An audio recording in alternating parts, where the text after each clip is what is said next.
Romanos capítulo 3, versículo 23 dice, por cuanto todos pecaron. ¿Todos quiénes? Todos, hombres y mujeres, por cuanto todos pecaron y están destituidos ¿de qué? De la gloria de Dios. Pablo le escribe esta carta a la iglesia de Roma, a los hermanos que habían quedado en Roma, y él empieza a hablar de la justificación. Es increíble cómo Pablo tuvo esa revelación de la justificación. Justificación no es lo mismo que perdón. Cuando una persona dice yo te perdono, lo que está anulando es una deuda que había pendiente. Por eso Jesús dijo, cuando oren, pidan, perdona al Padre, perdona nuestras deudas. ¿Sí? Ahora, el perdón habla de una cuenta pendiente, de una deuda que nosotros tenemos con alguien. Por eso pedimos perdón. La justificación, cuando habla la Biblia de que hemos sido justificados pues por la fe mediante Cristo, lo que está diciendo es que para Dios no hay deuda, nunca hubo deuda. Esa es la gran diferencia. Para Dios vos nunca tuviste una deuda, siempre estuvo saldada, es decir, en realidad nunca existió. Dios no te perdonó, te justificó a través de Cristo. Pablo dice, todos pecaron, no se salvó ni uno, todos pecaron y están destituidos de la gloria de Dios. Vamos a Génesis, capítulo 2, versículo 25. Génesis, capítulo 2, versículo 25. Ahora sí volvemos al comienzo. Dice, y estaban ambos desnudos, Adán y su mujer, y no sé qué, no se avergonzaban. Quiero que me sigas con mucha atención porque tenemos que entender qué era lo que estaba pasando acá. Para la mente humana fallada, caída, corrompida, es difícil entender esto. ¿Cómo no se avergonzaban? Claro, hoy vos ves algún loco, alguna loca que va desnudo por la calle y dice, ¿qué le pasó a este chiflado? Entonces, teniendo en mente eso, nos es difícil entender lo que estaba sucediendo en el Edén. Porque en medio hubo una situación de pecado. ¿Sí? Ahora, ¿por qué no se avergonzaban? Porque ellos estaban vestidos con la gloria de Dios. La gloria de Dios los cubría. Había un grado de inocencia que es difícil comprender hoy con una mente fallada. Había una santidad absoluta, una pureza total. Por eso ellos no se avergonzaban. De hecho, ni sabían que estaban desnudos.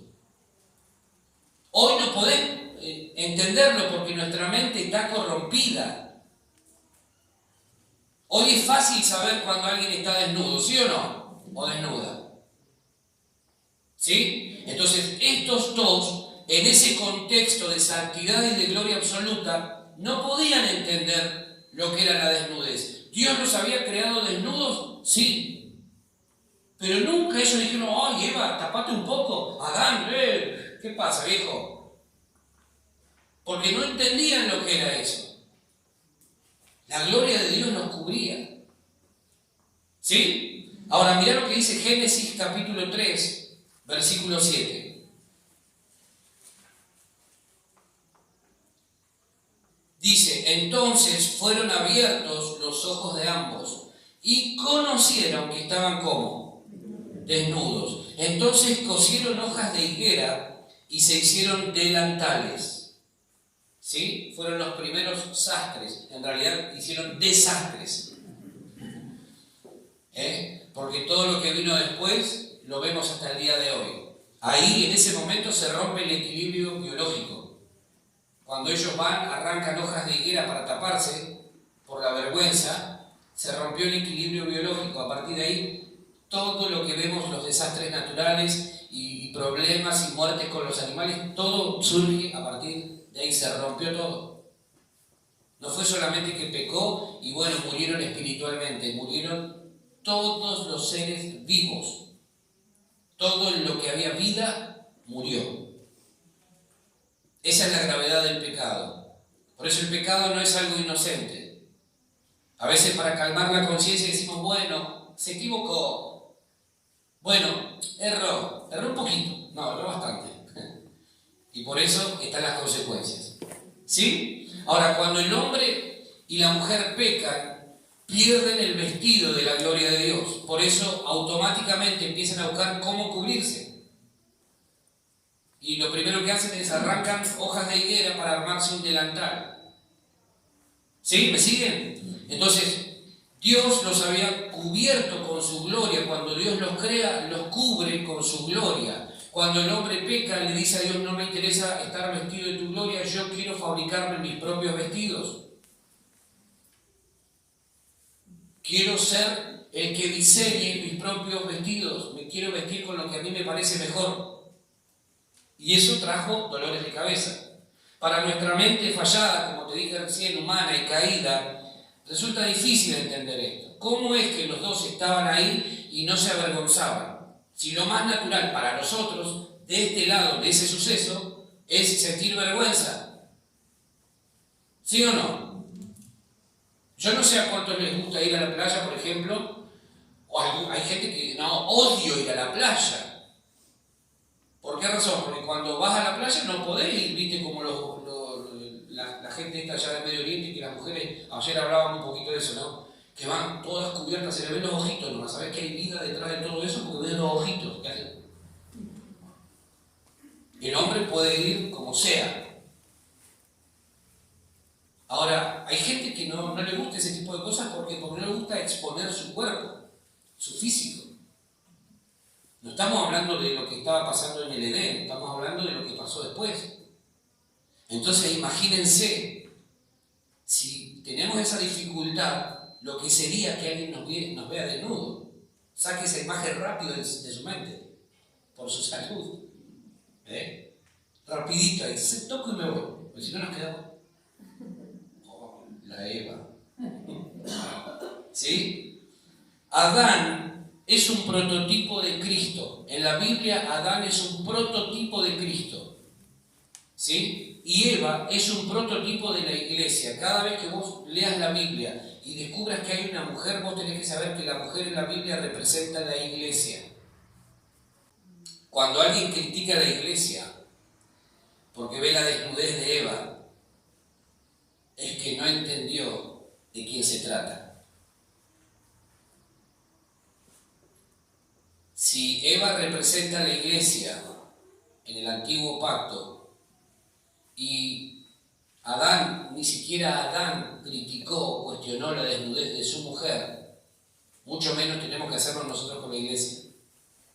Es decir, nosotros podemos ver la desnudez, entiéndase el error, la falla, el pecado, de cualquiera de nosotros, pero eso no nos habilita para criticar, para juzgar, porque estamos mirando la desnudez ajena y la estamos criticando.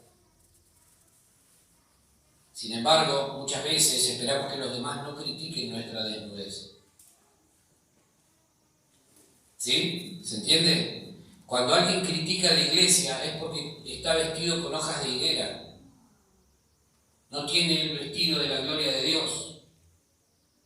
Porque cuando vos estás vestido con la gloria de Dios, vos no criticás la iglesia, vos amás la iglesia. Y la cubrís. Cubrís el error, cubrís la falla, cubrís el pecado. ¿Se entiende lo que digo? Nuestra tarea, si nosotros estamos vestidos con la gloria de Dios, nuestra tarea es proporcionar el mismo vestido al otro. No criticar el error, no cuestionar la desnudez ajena, porque puede ser que el día de mañana nosotros necesitemos que alguien nos cubra a nosotros.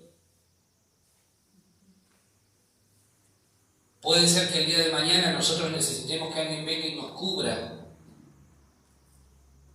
Y entonces ahí vamos a entrar en conflicto. ¿Se entiende? Cuando alguien dice algo en contra de la iglesia, lo que ocurre es que está viendo la desnudez de la iglesia. Yo no le puedo pedir al ser humano que no ha sido regenerado, justificado todavía, que no ha entendido esto de la justificación por medio de Cristo, que entienda lo que es la iglesia. La iglesia la entiende solo aquel que es espiritual, que ha nacido de nuevo, que tiene a Cristo en su corazón, que está bajo el gobierno de Dios. Ese puede entender lo que es la iglesia.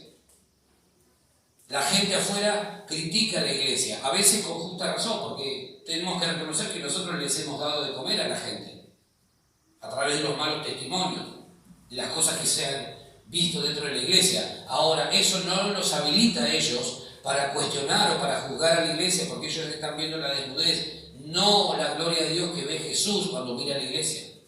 Cuando Jesús ve la iglesia, cuando Jesús te ve a vos, no ve tu desnudez. Él la cubrió. Él la cubrió. Él te cubrió. Viendo tu desnudez, Él dijo, no voy a tolerar, no voy a aceptar que alguien venga y lo cuestione, voy a cubrirlo yo. ¿Sí?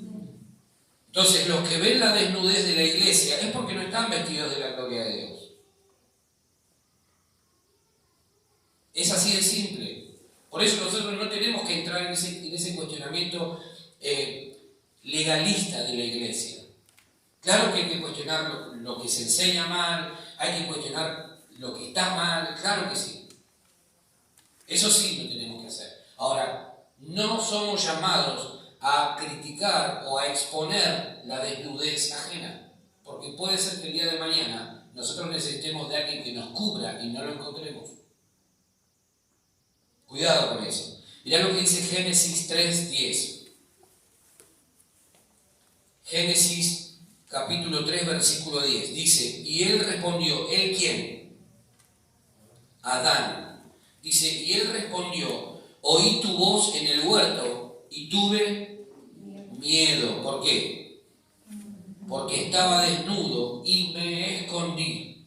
Adán tuvo miedo porque se vio desnudo. Dios lo había creado desnudo y no tenía miedo porque estaba vestido con su gloria, con la gloria de Dios. A partir del momento en que ambos comieron del árbol incorrecto, equivocado, no del árbol de la vida, el árbol de la vida en el Edén representa a Cristo. Ellos eligieron comer el árbol de la ciencia del bien y del mal. Por eso murieron. La sabiduría humana. En lugar de comer de Cristo, el árbol de la vida, comieron del árbol de la sabiduría, de la ciencia del bien y del mal. Eligieron mal ya desde el comienzo. Cada vez que nos alimentamos del árbol incorrecto, traemos muerte a nuestra vida. Todos los días tenemos que comer de Cristo, comer su palabra. Todos los días, ¿para qué? Para que entonces el pecado quede cada vez más lejos de nuestra vida. ¿Amén? Entonces, a partir del momento en que ellos comen de ese árbol, empiezan a verse desnudos, empiezan a ver al otro no como Dios les había dicho, o como Dios lo había imaginado, sino con sus errores, con sus fallas, con su desnudez. Eso pasa cuando comemos del árbol incorrecto. Cuando vos te alimentás de árboles incorrectos, tu vestidura no va a ser la gloria de Dios. Y vas a empezar a ver la desnudez ajena. Mirá lo que dijo. Mirá lo que hizo. ¿Viste esto? ¿Viste aquello? Estás mirando la desnudez ajena. Entonces tenemos que tener cuidado. ¿De qué te estás alimentando en este tiempo? ¿De qué árbol estás comiendo? Porque si vos te alimentás del árbol de la vida, que es Cristo, vos entonces vas a ver al otro revestido con la gloria de Dios todo el tiempo. Es que se equivoca. ¿Quién no se equivoca? Pero eso no te habilita a vos, porque vos estás cubierto de la gloria de Dios, entonces lo vas a ver al otro como cubierto también con la gloria de Dios.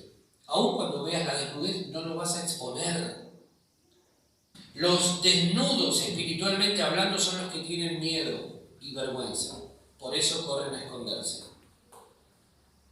No desean ser vistos. Tratan de evitar a todos, inclusive a Dios. Claro que lo último jamás lo van a lograr. Vos te podés esconder de la vista de la gente. Puede que la gente nunca te vea espiritualmente desnudo, pero Dios lo ve. Y sabés que mientras ocultamos o tratamos de ocultarle a Dios nuestro pecado, nuestra falla, nuestra desnudez, Dios no puede cubrirnos. La única manera de que Dios pueda volver a recubrirnos es confesando nuestro pecado.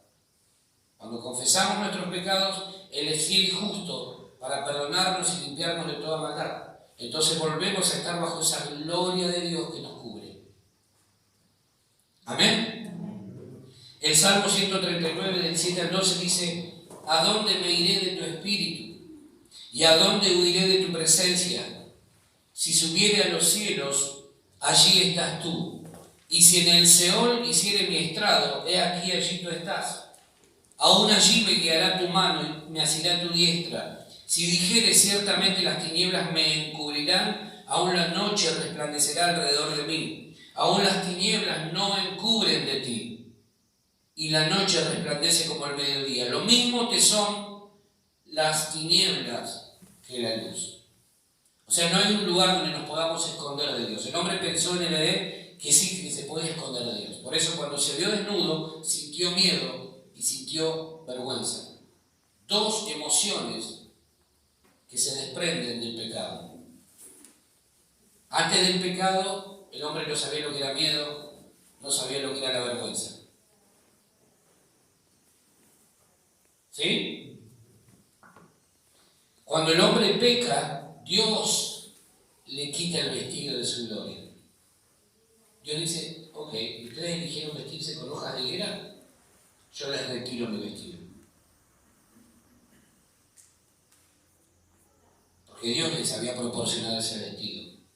Quedaron al descubierto y el miedo empezó a tener gobierno sobre sus vidas. La gente que tiene miedo al futuro está desnuda, espiritualmente hablando.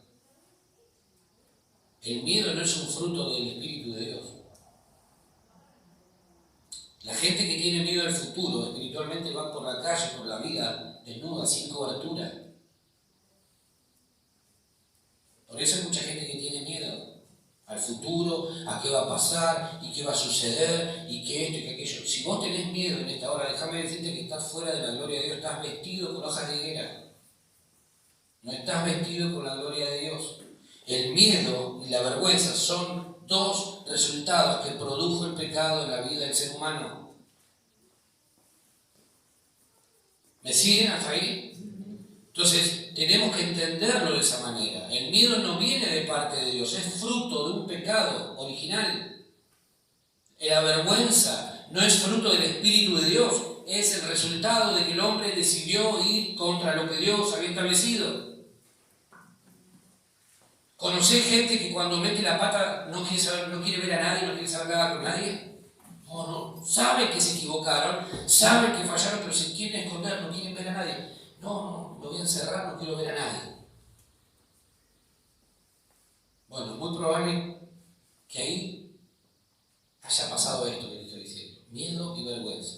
El resultado del pecado es miedo y vergüenza. La gente que tiene miedo al futuro no está vestido o vestida con la gloria de Dios. Está vestida con hojas de higuera. El miedo genera que la gente viva con temor. Una cosa es el miedo natural que vos sentís frente a un peligro, y otra cosa es que el miedo te gobierne y te impulse a no tomar decisiones o a tomar decisiones malas. Hay gente que por miedo no toma decisiones en la vida. No, mirá, si pasa esto. ¿Y por qué te va a pasar eso? Porque hace 400 años yo tenía un pariente que le pasó lo mismo. 400 años. El miedo es la ausencia de la gloria de Dios. No estás cubierto con la gloria de Dios. El hombre, mientras estuvo cubierto por la gloria de Dios, no tenía miedo, no tenía vergüenza. No tenía vergüenza. Si tenemos miedo es porque no estamos habitando en ese marco de la gloria de Dios. Ahora te voy a decir que la gloria de Dios, porque algunos dirán, bueno, pero ¿qué es la gloria de Dios? Baja un poquito. Cuando habitamos bajo su presencia, su gloria, ese ámbito de gloria, no hay espacio para el miedo. Si hoy tenemos miedo a lo que pueda pasar mañana, a lo que pueda pasar de acá a fin de año, a lo que pueda pasar en los próximos años, es porque todavía no estamos en el marco correcto. Todavía estamos viviendo fuera de la presencia de Dios, fuera de la gloria de Dios que nos da seguridad, que nos protege, que nos provee. ¿Sí? ¿Se entiende lo que digo? Cuando no habitamos bajo la presencia de Dios hay miedos. Miedo a que te falte, miedo a que pase algo, Hay gente que es increíble la capacidad que tiene para fabular y para crear cosas. No, a ver si pasa esto. ¿Por qué? Es señal de que no están habitando bajo la gloria de Dios. Es señal de que algo está faltando. Porque el miedo no es fruto del Espíritu Santo. No es fruto de Dios. Cuando Adán y Eva se ven desnudos, tratan de taparse con hojas de higuera, buscan otro camino, otra alternativa ajena a Dios para cubrir su propia desnudez. Buscaban la gloria perdida en hojas de un árbol común y silvestre. Y eso le pasa al que tiene miedo y al que sabe que le falló a Dios. Trata de cubrirse con otras cosas. La persona que es consciente de que le falló a Dios, que ha perdido su presencia, que ha descuidado su comunión, ¿sabe lo que hace? Trata de cubrir ese espacio, eso que le falta, con otras cosas. Con otras actividades, con más relaciones. Trata de cubrir todo eso, ¿por qué? Porque es consciente de que le está faltando algo, lo más valioso. Perdió la comunión con Dios, la presencia de Dios se alejó por causa del pecado. ¿Sí? La gente que tiene miedo busca hojas de higuera para cubrir su desnudez y todo aquello que les produce miedo y vergüenza. ¿Cómo lo hacen? Por ejemplo, trabajando más de la cuenta. ¿Está mal trabajar? No. Pero el problema es que cuando no hay un orden en eso, lo que se está buscando es tapar la desnudez. Ganando más dinero, formando una familia, forjando alguna profesión o vocación, pensando que eso los va a liberar del miedo y la vergüenza que provoca el saberse desnudos. Cuando vos ves una persona que está sobrecargada de actividades, para la oreja. Y si es un amigo, si es una amiga, si es alguien de confianza, sentarle un minuto y decirle guarda. Porque a lo mejor estás queriendo tapar otras cosas haciendo en demasía. Guarda, porque todo tiene su tiempo. Todo tiene su tiempo. Todo tiene su tiempo. Hay un tiempo donde Dios te espera para que estés con Él. Hay un tiempo para estar con la familia, hay un tiempo para el trabajo, hay un tiempo para los amigos, hay un tiempo para el hobby, o lo que guste hacer. Todo tiene su tiempo. Ahora, cuando le quitamos a otras cosas el tiempo que le corresponde, entramos en problemas. Todo tiene su tiempo. ¿Sí? Nosotros necesitamos entender que cuando le quitamos el tiempo a algo, eso que queda sin su tiempo, sin su medida de tiempo, va a sufrir. Si vos le quitas tiempo a tu familia va a sufrir. Si vos le quitas tiempo a tu trabajo, el tiempo que corresponde a tu trabajo va a sufrir. Si vos le quitas tiempo a Dios, ¿quién va a sufrir? No va a sufrir Dios, vamos a sufrir nosotros. Las consecuencias de esa falta de comunión con Dios. Entonces es importante que entendamos esto. Si estamos con miedo y vergüenza es porque estamos viviendo sin la cobertura del vestido de la gloria de Dios. Por ejemplo, si tenés miedo a perder tu trabajo, es porque no has vestido tu trabajo con la gloria de Dios. Si tenés miedo a perder tu fuente de ingresos, es porque no la has vestido, no la has cubierto con el vestido de la gloria de Dios. ¿Cómo lo hago? Por ejemplo, declarando Cristo es mi fuente de trabajo, Cristo es mi trabajo. Invocando la protección de Dios sobre tu fuente de trabajo. Cristo es mi fuente de trabajo. Él es mi trabajo. Él es el que me proporciona el trabajo. Él es quien me provee de trabajo. Él es mi trabajo. Yo no trabajo para un patrón, trabajo para Él. El patrón es nada de eso, el nexo solamente. Entonces, cuando vos declaras eso, vos estás cubriendo tu trabajo con la gloria de Dios. ¿Sí? El miedo se va a ir porque donde hay gloria de Dios no hay miedo. Si hay miedo es porque no está el vestido de la gloria de Dios. El miedo no puede nunca gobernar nuestras vidas. No es fruto del Espíritu de Dios. El miedo es una consecuencia del pecado siempre. Cuando sabemos que hacemos las cosas mal, tememos por lo que pueda pasar. Ese es el gran problema. Por eso necesitamos cubrirnos con el vestido de la gloria de Dios. Si tenemos miedo a una enfermedad, es porque nuestro cuerpo necesita ser vestido con la gloria de Dios. Entonces, ¿qué vamos a hacer? Necesitas declarar: mi cuerpo es templo del Espíritu Santo, he sido comprado, soy suyo, mi cuerpo es de Él, por Él y para Él. Entonces lo estás cubriendo con la gloria de Dios. Ahora, después hay que ser consecuente con eso. Porque Dios cuida su templo. ¿Sí o no? ¿Cuántos de ustedes están convencidos de que nuestro cuerpo es templo del Espíritu Santo? ¿Estamos convencidos, sí o no? Buenísimo. Ahora, tengo para decirte que es deber del sacerdote cuidar de ese templo. En el Antiguo Testamento, el sacerdote era el encargado de entrar al lugar santísimo una vez al año. Una vez al año. Y tenía que tener una pureza total. No podía entrar con una manchita, con un pecadito, porque moría.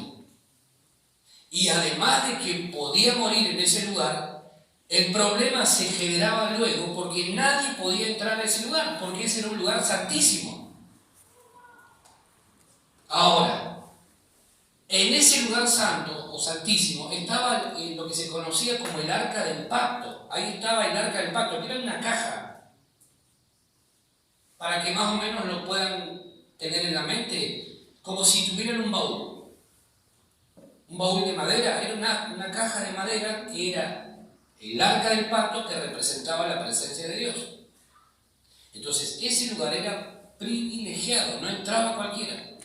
Eso pasaba en el tabernáculo. Ahora, tráelo después de la cruz. Si tu cuerpo es templo de Dios, nada inmundo puede entrar en él. Y para eso es tarea tuya y es tarea mía velar para que nada inmundo entre dentro de ese lugar. Porque somos templo del Espíritu Santo. ¿Vos creés que si Dios en la antigüedad era celoso y velaba para que nada inmundo entrara en ese lugar santísimo, vos creés que Dios habrá cambiado la norma en relación a que hoy es nuestro cuerpo su templo? ¿Permitirá Dios que entre alguna cosa inmunda en nuestro cuerpo? ¿Le agradará a Dios? ¿Qué estamos permitiendo que entre por nuestros ojos?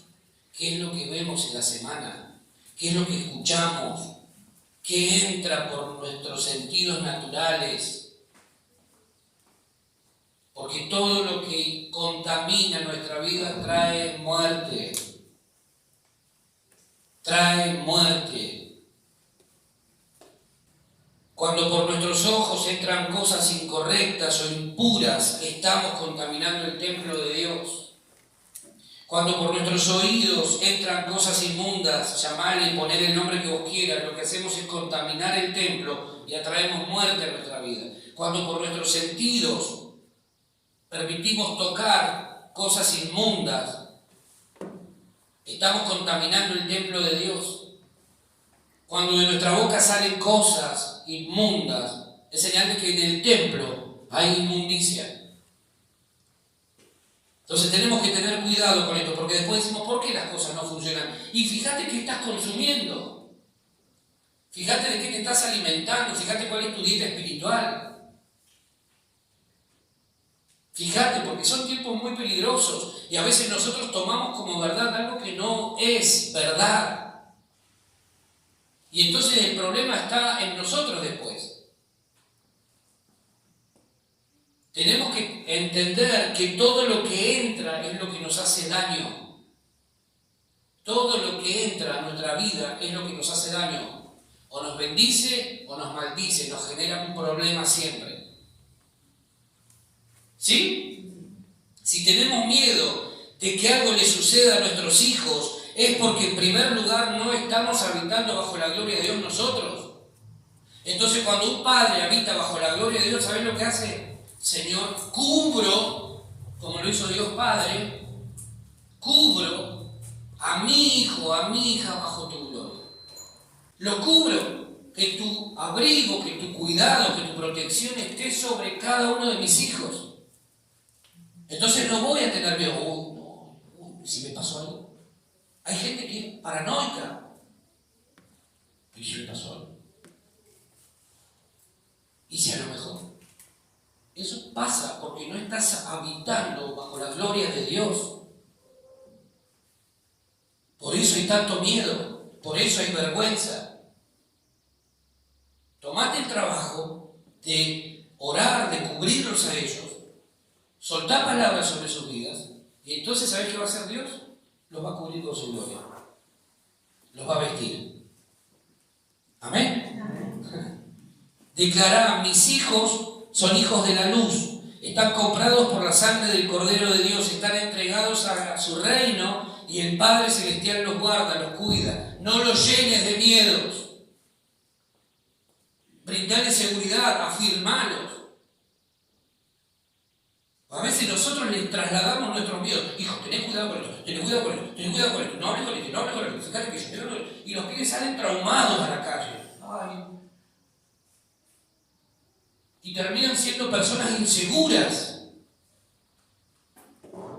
25 años, ¿qué? ¿Querés esto? No sé, ¿para qué le pregunto a mi papá? Y terminan siendo personas inseguras. ¿Por qué? Porque vos les trasladaste tus miedos, tus inseguridades a ellos. Cuidado con cómo hablamos.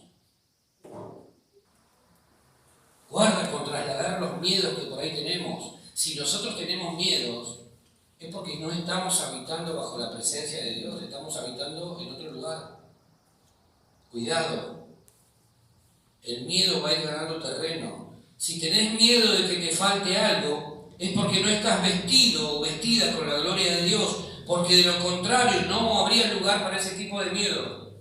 Vos no podés tener miedo. Y me decís, me falta algo mañana, no podés tener ese tipo de miedo.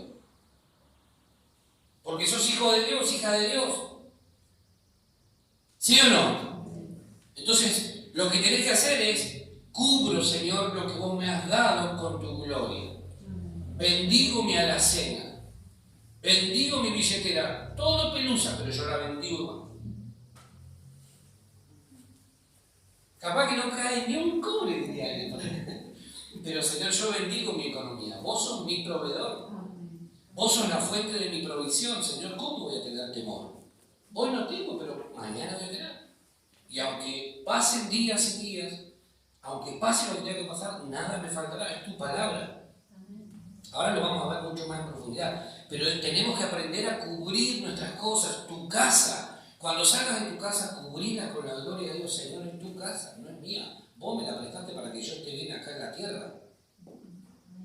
La cubro con tu gloria, Señor. Bendigo esta casa. Ahora, una vez que la bendigas, no la maldigas. Otra vez se rompe. Porque si no, como que te he visto, te desvisto, te he visto, te desvisto. No. ¿Sí? No maldigas las cosas que Dios ha puesto en tu mano. Bendecilas. Cubrilas con su gloria. Nada te va a faltar. Bendecí tu economía.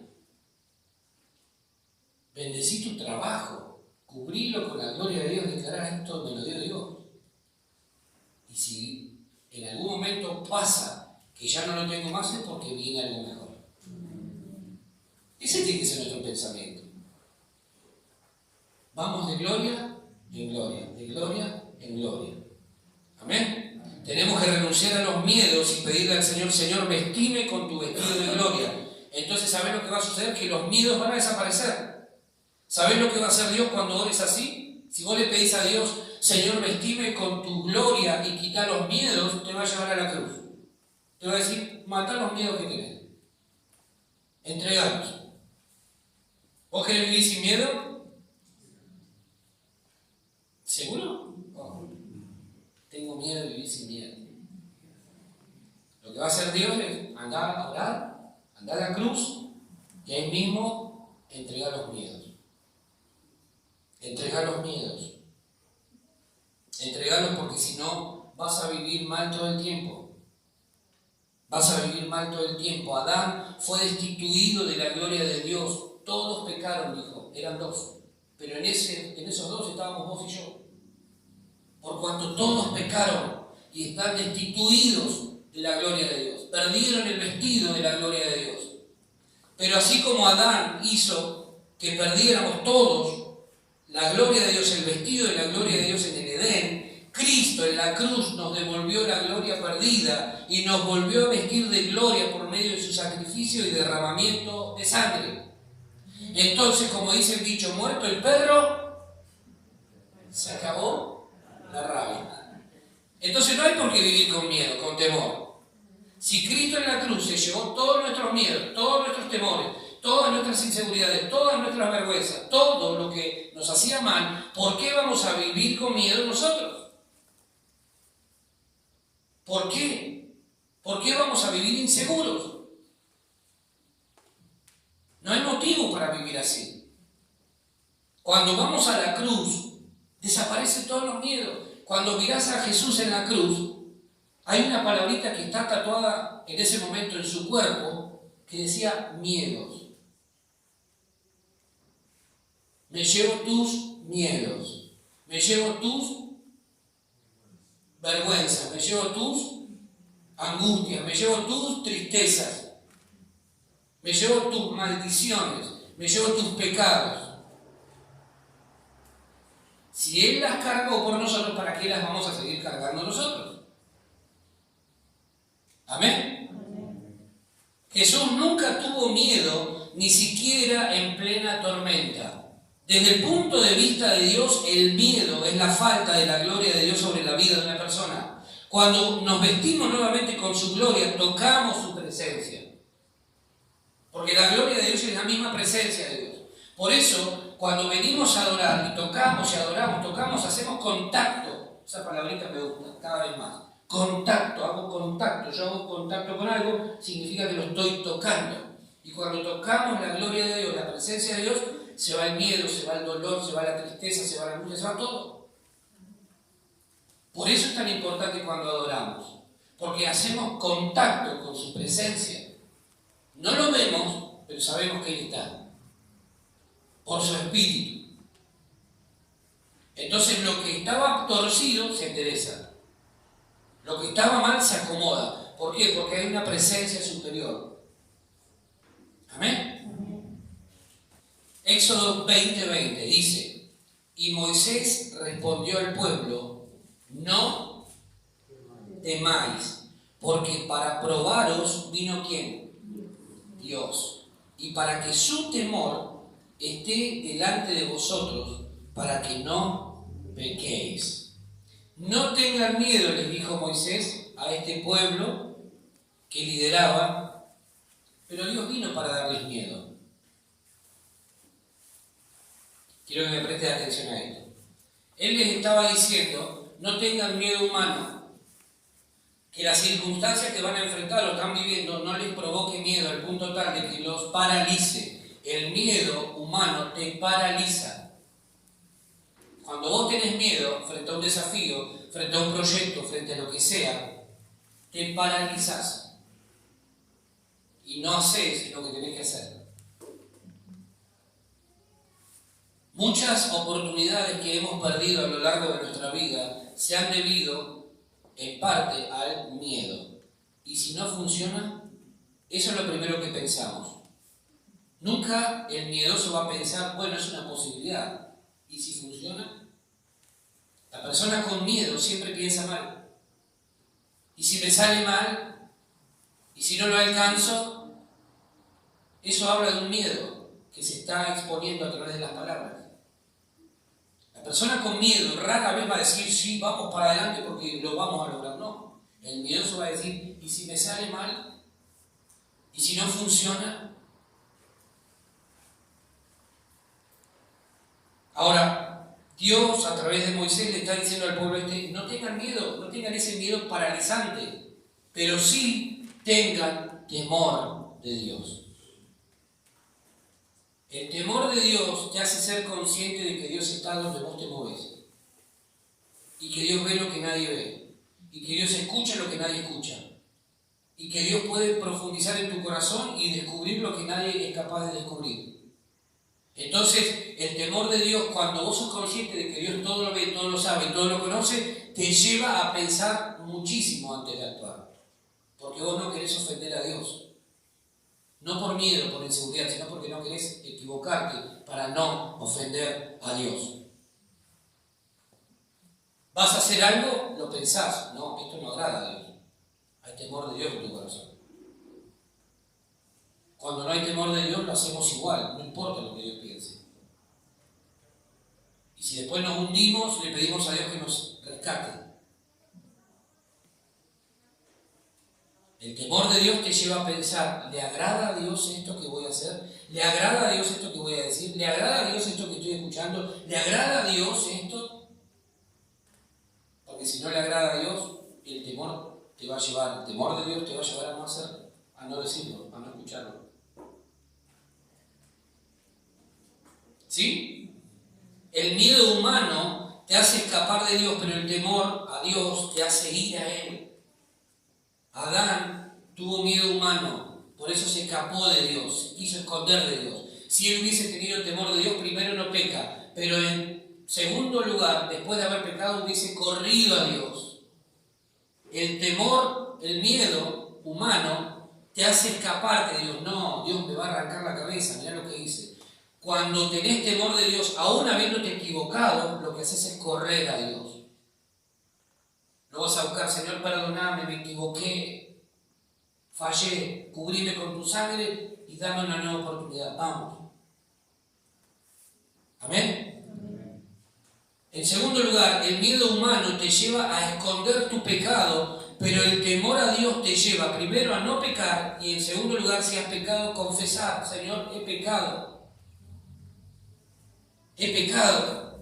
En tercer lugar, el miedo humano dice, no voy más a la reunión porque no quiero ser hipócrita. Pero el temor a Dios dice, Señor, soy naturaleza caída, gracias a tu Hijo que murió por mí, ahora estoy cubierto con tu perdón. Cuando hablamos así es porque tenemos todavía la cobertura de hojas de higuera. No hemos sido cubiertos con la gloria de Dios.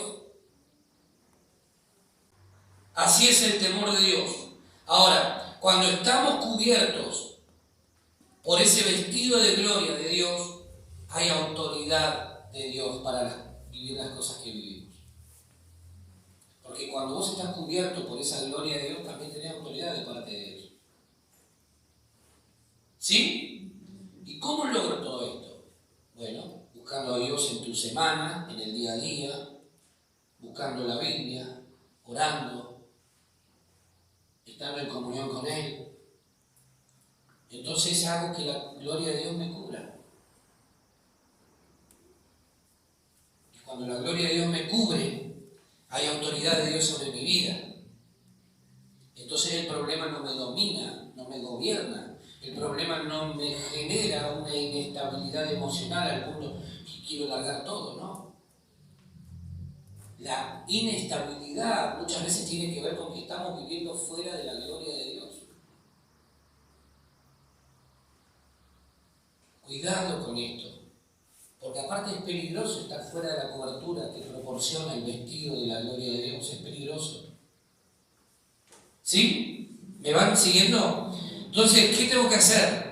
Para que los miedos desaparezcan, buscar a Dios más apasionadamente, tener tiempos a solas con Él, adorarlo apasionadamente, buscar nuevas experiencias. Yo les vengo diciendo en este tiempo, busquen tener nuevas experiencias con Dios. Desháganse de esos mentirosos que han dicho que no existen los milagros. Tu abuela no existen los milagros. ¿Cómo no van a existir los milagros? Tendríamos que dejar de predicar. ¿Para qué vamos a predicar si nadie se convierte? ¿Y ese acaso es el mayor milagro que yo considero que existe?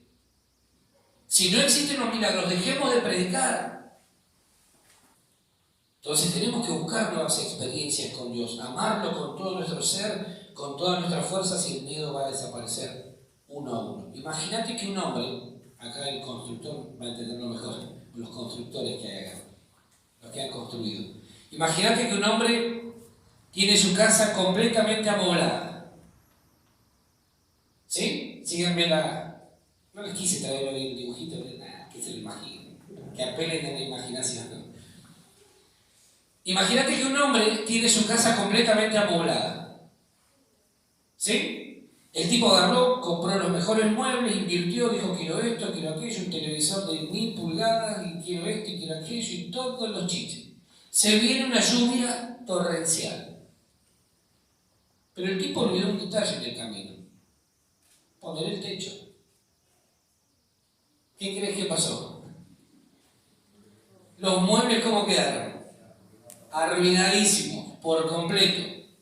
Entonces este tipo, que era cristiano y se congregaba en una iglesia por ahí cerca, va a orar a Dios y le dice: Señor, prospera mi vida, bendecime, porque necesito comprar muebles nuevos.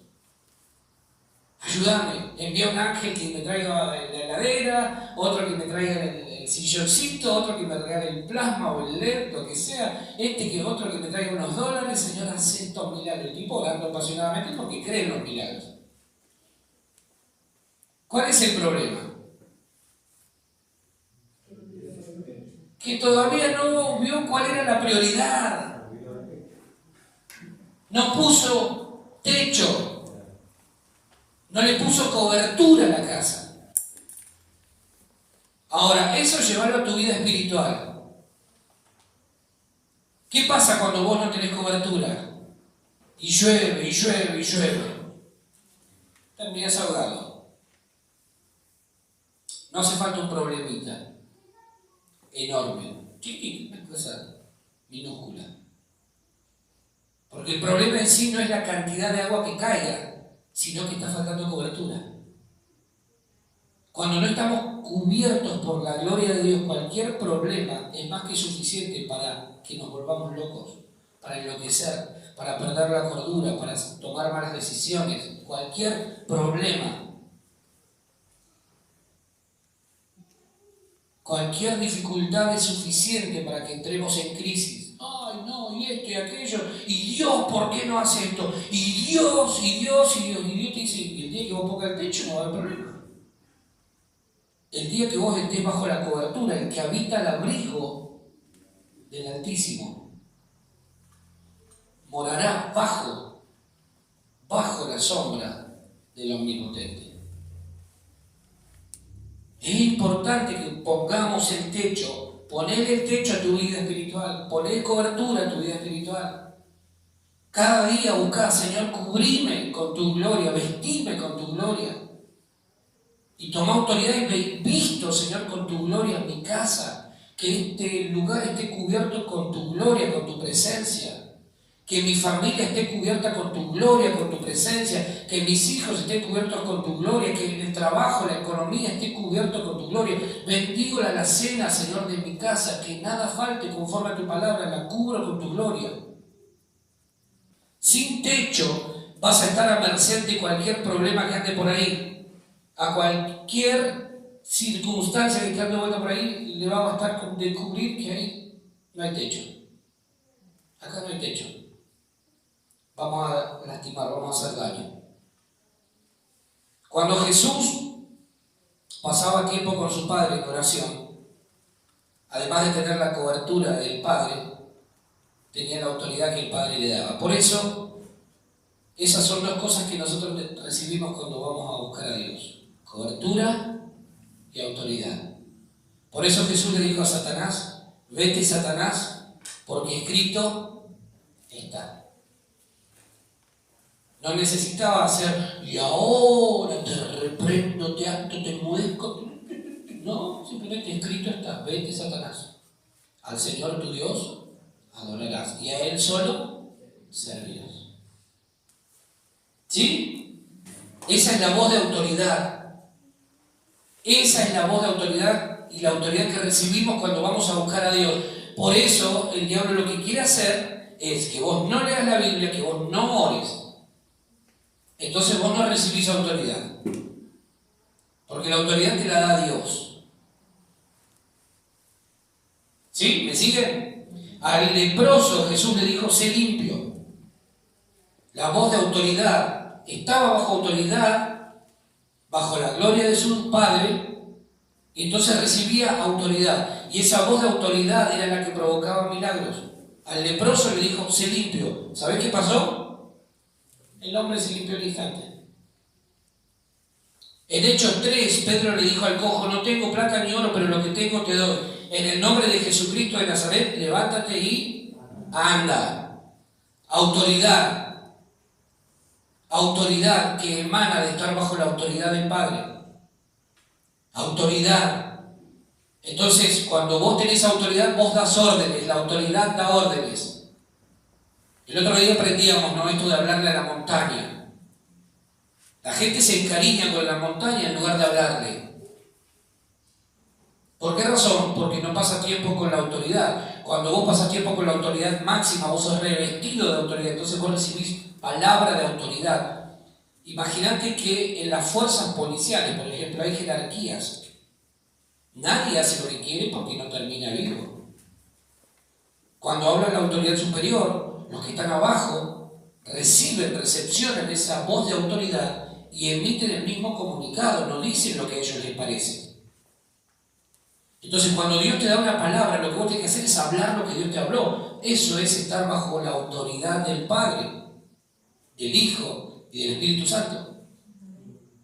Entonces, cuando vos hablas lo que Dios habla, es lógico y de esperar que ocurran cosas milagrosas. Por eso lo que el diablo busca siempre es contaminar nuestra boca, nuestra manera de hablar. Porque él sabe que una boca santificada es una boca peligrosa para él. ¿Sí? Entonces tenemos que tener cuidado. Jesús dijo, un mandamiento nuevo les doy. ¿Cuál es ese mandamiento?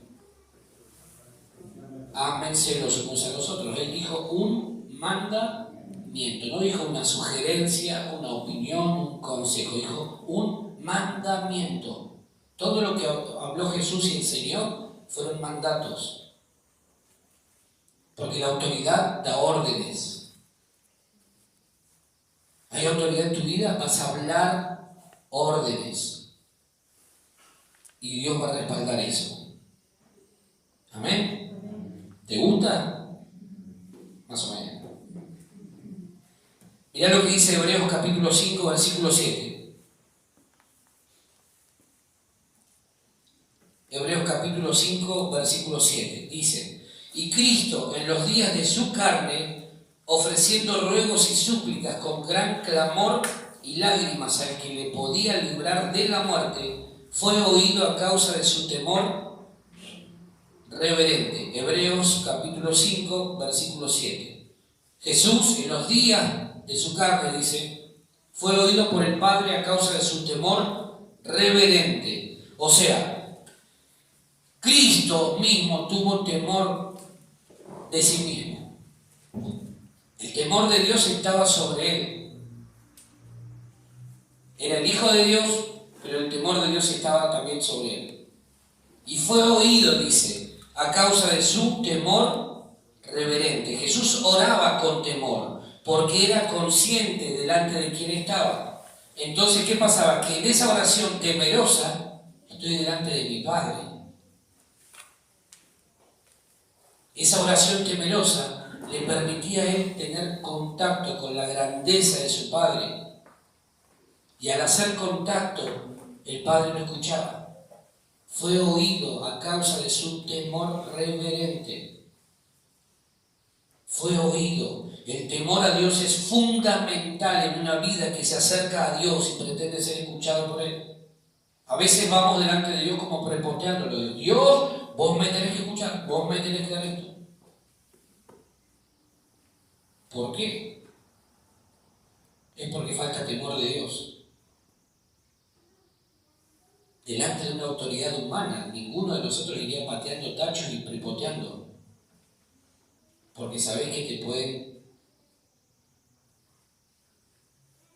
Delante de Dios tenemos que ir con temor. ¿Por qué? Porque estamos delante de Dios. Ahora te voy a mostrar una historia más, ya vamos terminando. El temor no es algo que podamos producir nosotros. El temor de Dios no es humano, es Cristo, temor creciendo dentro nuestro. Cuando yo tomo contacto con la Biblia, cuando estoy en oración, cuando estoy adorando, estoy tomando contacto con Cristo. La grandeza de Cristo empieza a invadir mi vida, entonces eso me llena de temor. ¿Por qué? Porque alguien tan grande, difícil de calcular en grandeza, de medir, se toma el trabajo de prestarme atención a mí que soy nada. Entonces eso significa que Cristo temor está creciendo en mí. Voy a orar, Señor, como oraba la historia del fariseo y el publicano. Señor, mirame a mí, tené misericordia de mí. Acordate de mí que soy pecador, Señor, acordate que todos los días hay una cosita que estoy pifiando, Señor, pero confío en tu grandeza. ¿Sí? Amén. Entonces somos atrapados por su presencia, Él nos viste de gloria y huye el miedo y huye la vergüenza.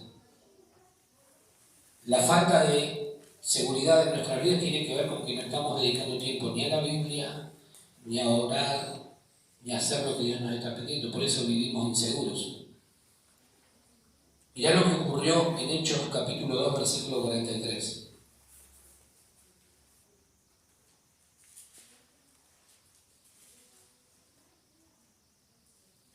Dice, y sobrevino temor a toda persona, y muchas maravillas y señales eran hechas por los apóstoles. Los nuevos cristianos del libro de Hechos habían sido capturados por el temor de Dios. De tal manera que ellos no concebían la vida de otra manera. ¿Sabes qué distinto sería si todos temiéramos de verdad a Dios? ¿Sabes cuántas cosas Dios podría hacer en un lugar donde haya temor de Dios verdaderamente? Pasarían cosas extraordinarias, pero a veces no ocurre. ¿Por qué? Porque la iglesia ha perdido el temor a Dios. La iglesia, lo que se conoce como iglesia, ha perdido el temor a Dios. Entonces, cuando se pierde el temor a Dios, Dios se retira de un lugar. Te lo dije hace un par de semanas atrás. Jesús no permanece donde no es honrado. Ponele el nombre que vos quieras, iglesia de esto, de lo otro, pero si Jesús no es honrado en ese lugar, no está. No lo busques porque no lo vas a encontrar. Ahora, eso pasa cuando la iglesia pierde el temor. En Hechos capítulo 5, del 1 al 11, vas a encontrar la historia de Ananías y Zafira, un matrimonio que por falta de temor de Dios perdieron la vida los dos. Le mintieron al Espíritu Santo y cuando son confrontados, no se arrepintieron. Imagínate lo que sucedería si el Espíritu de Dios hoy obrara de la misma manera. Sería terrible. Yo no sé cuántos pasaríamos el examen. Estos dos le mintieron a Dios y Pedro, que ya no era el Pedro timorato de la época de Jesús, ahora los descubre y le dice: ¿por qué le mintieron a Dios? ¿Por qué le mintieron al Espíritu? Ellos habían vendido una casa y ellos de su propia voluntad quisieron ofrendar. ¿Y sabes qué hicieron? Fueron y dijeron: esto es todo. Se habían guardado una parte. Esto es todo, dijeron. Entonces Pedro viene y le dice: ¿por qué mintieron? ¿Por qué? ¿Qué necesidad tenían? Entonces, ¿sabes qué pasó? Murió. Al rato viene la señora, que no estaba ni enterada de lo que había pasado. Y entonces Pedro le dice: a la puerta, ahí a la puertita, están saliendo, están sacando esos pisitos que ves ahí, son los pisitos de tu marido. ¿Por qué le mintieron a Dios? Y terminó igual. Cuando falta temor de Dios, nos exponemos a ese tipo de cosas. Quizá, yo siempre digo que Dios es bueno y lo grafica para que entendamos cuál es la grandeza de ese Dios. No he sabido de nadie más que viva una situación así. Gracias a Dios, porque vuelvo a esto, no sé cuántos de nosotros pasaríamos la prueba. Pero en definitiva lo que está sucediendo acá es que faltó temor de Dios. Yo te pregunto a vos, ¿lo que estás haciendo bajo temor de Dios? No importa lo que hagas. No importa lo que haces en tu casa, lo que estás haciendo bajo el temor de Dios. ¿Sos consciente de que Dios te está viendo aun cuando no hay nadie de nosotros cerca tuyo? Cuidado con esas cosas. Porque a veces pensamos: bueno, no pasa nada. Sí, a largo plazo puede ser que sí. Tengamos cuidado Tened y tengamos temor de Dios. Amén. Ahora, mirá lo que dice el Salmo 25, 14. Quiero mostrarte algunas cosas que ocurren cuando tenemos temor de Dios sobre nuestra vida.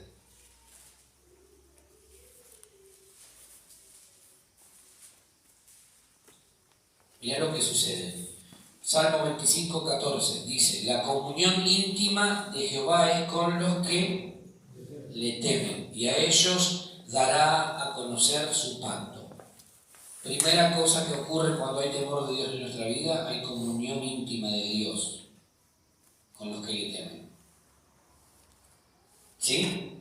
Cuando hay temor de Dios en nuestra vida se desarrolla una comunión más profunda y tenemos acceso a cosas extraordinarias de parte de Dios.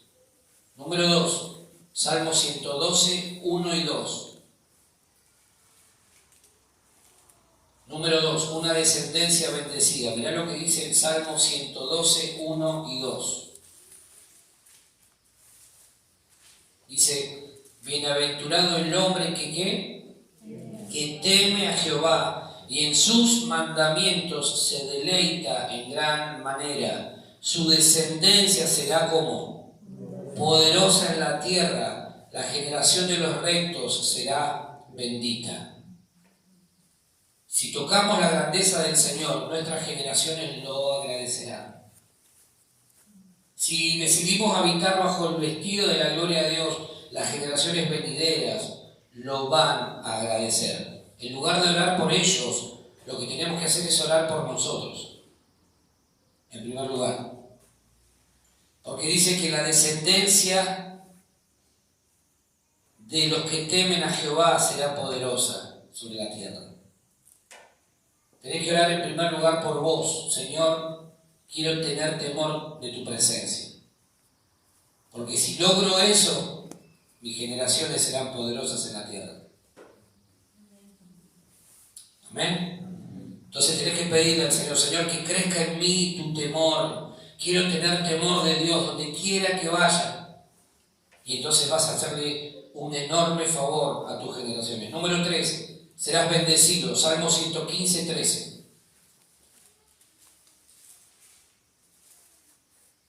Salmo 115, 13 dice: bendecirá a los que temen a Jehová, a pequeños y a grandes. Los que temen a Dios van a ser bendecidos siempre en todo. ¿Sí? Amén. Número 4, Salmo 34, 9.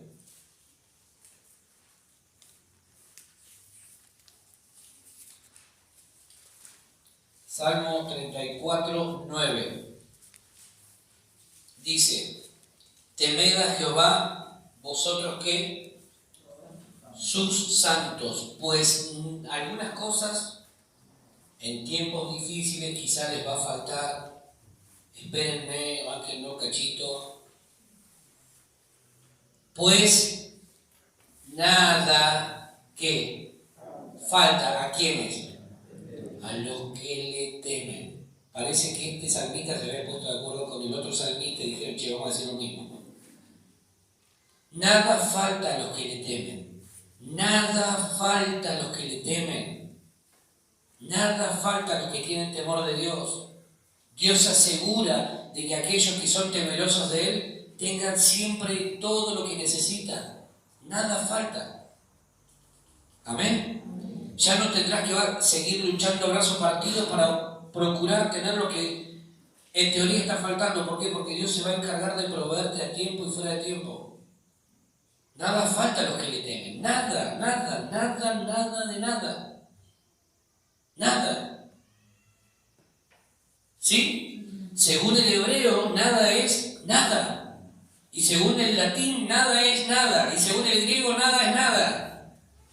No te va a faltar nada. Si el temor de Dios se apropia, se adueña de nuestra vida, no nos va a faltar nada.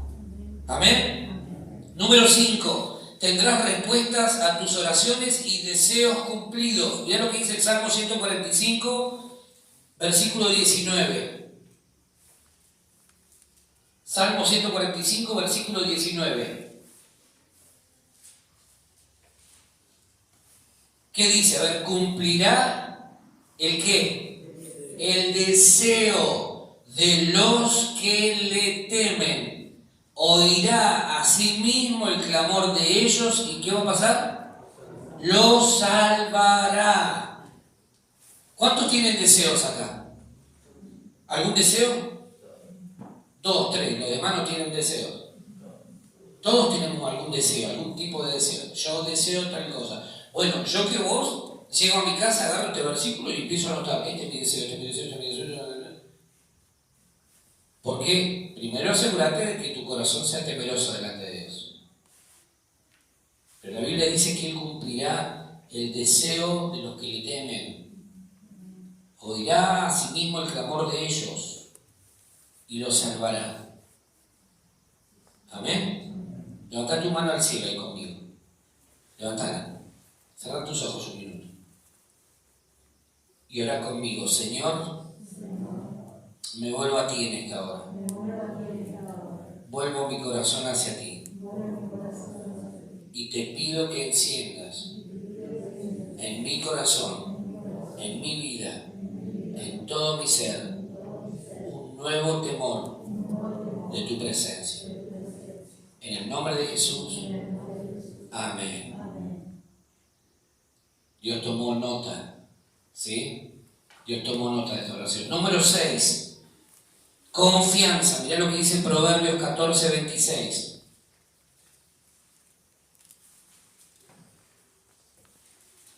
Proverbios capítulo 14, versículo 26.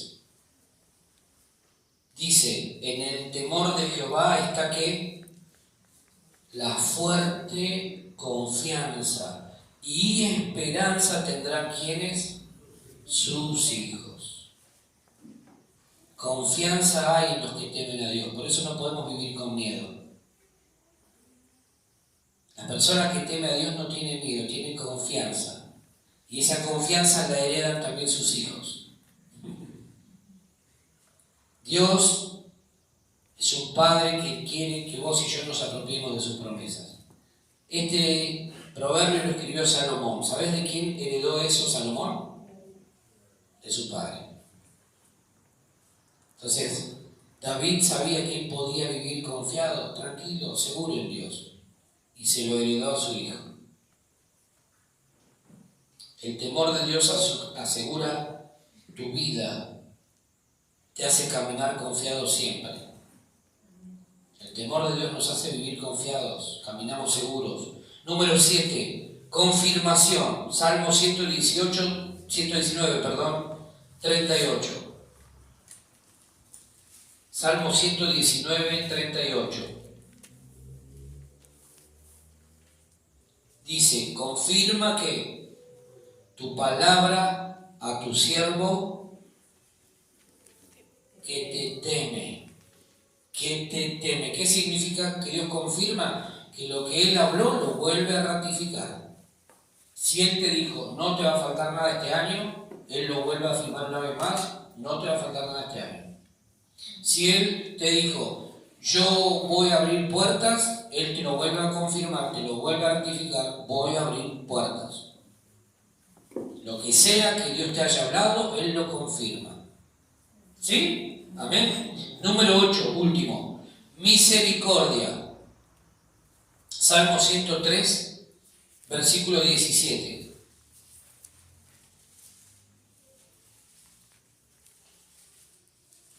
Salmo 103, versículo 17 dice, mas la misericordia de Jehová es desde la eternidad y hasta la eternidad sobre quienes, los que le temen, y la justicia sobre los hijos de los hijos. La misericordia de Dios alcanza a aquel que teme a Dios. Amén. Quiero terminar con esta historia. Al terminar una reunión en un lugar hace un tiempito atrás, un pastor iba manejando su auto de regreso a su hogar. Había terminado la reunión y entonces este hombre emprende el viaje hacia su hogar. Habían terminado un culto donde habían sucedido milagros, un montón de cosas extraordinarias. Dios había hablado, Dios había movido, habían pasado cosas fantásticas. Todas cosas que Dios promete hacer cuando la iglesia se reúne. Entonces, mientras iba en el auto, el pastor ora, se toma unos minutos ahí, no es que cerró los ojos, pero simplemente habló con Dios y en esa oración le dijo: Señor, qué tremendo lo que hiciste hoy, qué grande que sos, te bendigo, te alabo, te exalto, pero por favor, en la próxima reunión, que ocurra exactamente lo mismo, porque no puede ser que en la reunión de la mañana pase de todo y en la tarde no ocurra nada. Esa fue la oración que hizo este pastor. En ese momento, él siente que Dios le dice: te cambiaste de silla. ¿Cómo, Señor, te cambiaste de silla? Sí. Todos nosotros tenemos la oportunidad de elegir entre tres sillas. Hay una silla que es la silla del mundo, ¿sí? Donde están sentados todos aquellos que no conocen a Dios. Hay otra silla, la segunda silla, que es la silla de la carne, donde se sientan todos aquellos que viven gobernados por la carne y por el alma, por el yo. Y hay una tercera silla, donde se sienta Cristo. Vos esta mañana estabas sentado en la silla que decía Cristo. Por eso Cristo pudo moverse y hacer todo lo que vos viste. Pero ahora te cambiaste de silla. Te sentaste en la silla del yo. Porque vos estás pensando en vos. Vos querés que la gente se impresione por cómo yo te uso a vos. No estás pensando en lo que yo quiero hacer, estás pensando en lo que vos querés que ocurra para que la gente diga: wow, mirá lo que sucede con este hombre. Entonces, tengo para decirte que no va a suceder absolutamente nada en la próxima reunión. Entonces el hombre cuando reconoce lo que estaba sucediendo, paró el auto, se tomó unos minutos y le pidió perdón ahí, en ese mismo lugar, a Dios, por haber creído que todo tenía que ver con él y olvidarse de la verdadera razón de todo lo que estaba sucediendo. Eso no sucede cuando nosotros nos cambiamos de silla. Cuando nos sentamos en la silla que dice Jesús, Cristo, entonces ocurren cosas fantásticas en nuestra vida. Todo fluye como normal o naturalmente. Pero cuando empezamos a pensar que somos nosotros los hacedores, los gestores de las bendiciones que Dios trae a nuestra vida, de todo lo fantástico que está sucediendo, es cuando automáticamente nos cambiamos de silla. Y entonces Dios viene y nos dice: no voy a hacer nada hoy. No te voy a bendecir. Porque en lugar de darme la gloria a mí, estás pensando en vos ser reconocido. Que la gente diga: wow, mirá cómo este pastor ora y los milagros suceden. Ahora eso llévalo a tu vida. ¿Cuántas veces perdemos las bendiciones de Dios, las cosas que Dios quiere traer a nuestra vida porque pensamos que tiene que ver con nosotros? En lugar de permanecer sentados juntamente con Cristo, nos cambiamos de silla y empezamos a hablar y a orar y a vivir nuestra vida desde la silla que dice carne, ego, yo. Y Dios dice: no voy a hacer nada en tu vida. Hasta que no te arrepientas y no entiendas que se trata de mí, no se trata de lo que vos querés, se trata de mí, de lo que yo quiero hacer, no voy a hacer absolutamente nada. No te voy a bendecir más, no te voy a dar más, no voy a abrir puertas hasta que no entiendas quién es el central o el importante en esta historia. Este pastor, deslumbrado por todos los milagros que había el Señor hecho en esa mañana, le dijo: por favor, que a la tarde pase lo mismo. Nunca le preguntó a Dios: ¿será que vos tenés ganas de hacer a la tarde lo mismo? Cuidado con cómo oramos. Cuidado con cómo nos presentamos delante de Dios. ¿Qué pasó en la reunión de la tarde? Que como este hombre se arrepintió y se volvió a sentar en la silla que decía Cristo, en la reunión de la tarde hubo milagros, hubo maravillas, Dios habló, Dios bendijo a la gente que se había reunido. Porque Dios es fiel. Y cuando estamos vestidos de su gloria, desaparece el miedo, la vergüenza, desaparece todo lo que tenga que ver con nuestra carnalidad. Y queda su presencia, su gloria. Y Él se glorifica. Amén. Quiero pedirte que te pongas de pie, por favor.